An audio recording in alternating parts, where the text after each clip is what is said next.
ایسے ہوتے ہیں جب ابتدا سے فائر ہوتے ہیں تب بھی نہیں ہوتے ہیں. سٲنۍ وارکیٲرس سٲنۍ سنگرامک سٲنۍ ڈی ڈی سی یِم ییٚتہِ چھِ قُرت جی رفیہ جی خوش آمدید کران یِتھ کٔنۍ تمہِ پتہٕ چھُ آز اَسہِ گۄڈنیُک جلسہٕ یہِ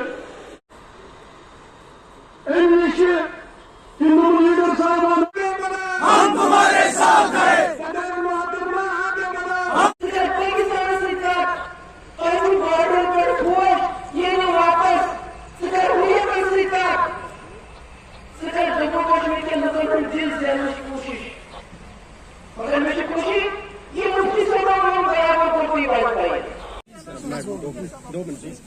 ورکرز کے ساتھ کافی دیر کے بعد میں مل رہی ہوں اور ورکرز کو یہ بتانا چاہتی ہوں کہ جموں کشمیر میں جو حالات ہیں جو 2019 کے بعد رونما ہوئے 370 کو جس طرح سے یہاں لوٹا گیا ڈاکہ ڈالا گیا اس کے بعد جموں کشمیر کے حالات ٹھیک نہیں ہیں. یہاں لوگ بہت ہی مشکل حالات میں ہیں, بہت ڈرے ہوئے ہیں, سہمے ہوئے ہیں.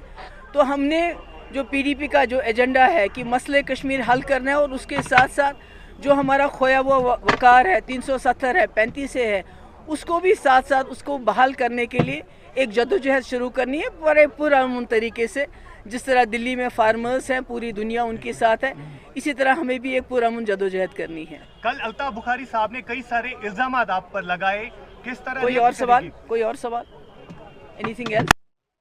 کسی کو اور کوئی سوال پوچھتے ہیں؟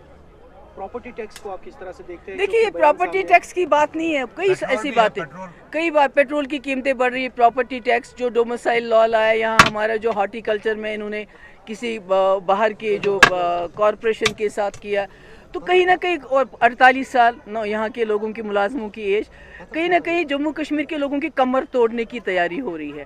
یہ چاہتے ہیں جموں کشمیر کے لوگ اتنے مفلس ہو جائیں, اتنے غریب ہو جائیں کہ وہ مسئلہ کشمیر 370 سب کچھ بھول جائے اور وہ دن بھر کی جو صبح شام کی روٹی کے پیچھے خدا نخواستہ وہ گھومتے رہیں. تو اس لیے یہ ایک سازش ہے جو جان بوجھ کے پراپرٹی ٹیکس, یہ ٹیکس, وہ ٹیکس اور باقی چیزیں کی جا رہی ہیں, یہ جان بوجھ کے اس لیے کی جا رہی ہے کہ جموں کشمیر کے لوگوں کو غریب دن بدن جو باقی ملک میں باقی لوگوں کی غریبوں کی حالت ہے جیسے وہ پائپس میں رہتے ہیں, باہر رہتے ہیں, جموں کشمیر تو ایسا نہیں ہے, یہاں تو لوگوں کی پھر بھی اچھی حالات ہے, اس کو برباد کرنا چاہتے ہیں تاکہ جموں کشمیر خدا نخواستہ یہاں لوگ جو ہیں بالکل زمین کے ساتھ چلے جائیں اور اصلی مسئلہ جو ہے جموں کشمیر کا مسئلہ ہے اس کو بھولیں. ادروائز مجھے بتائیے اگر ان کو اطمینان ہے کہ جموں کشمیر میں سب ٹھیک ٹھاک ہے وہ پوری دنیا سے کیوں لے کے آتے ہیں نمائندوں کو اور پھر ان کو یہاں گھماتے ہیں, ان کو دکھاتے ہیں دیکھو جی یہاں بنکر نہیں ہے, جبکہ یہاں 10 لاکھ فوج ہے.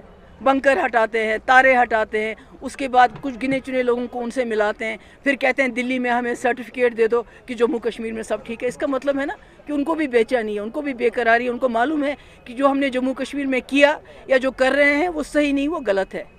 اسٹیٹ ہوڈ کی باتیں ہو رہی ہے کہ اسٹیٹ ہوڈ واپس دیا جائے گا 370 اور 35A, اس کے بارے میں کیا خیال ہے؟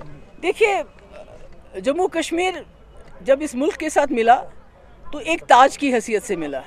یہ کسی عام اسٹیٹ کی طرح نہیں ہے, ایک مسلم میجورٹی اسٹیٹ ہے, یہاں الگ الگ مذہب کے لوگ رہتے ہیں, الگ الگ زبانیں بولتے ہیں, چاہے لداخ ہے, چاہے جموں ہے, چاہے کشمیر ہے.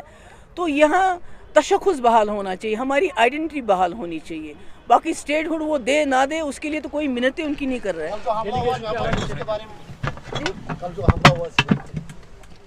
میں اس کی مذمت کرتی ہوں. اس قسم کی کارروائی سے کچھ ہونے والا نہیں ہے بلکہ اس سے ہماری جو کشمیری قوم ہے وہ بدنام ہوتی ہے اور مجھے پوری ہمدردی ہے جس کو جو زخمی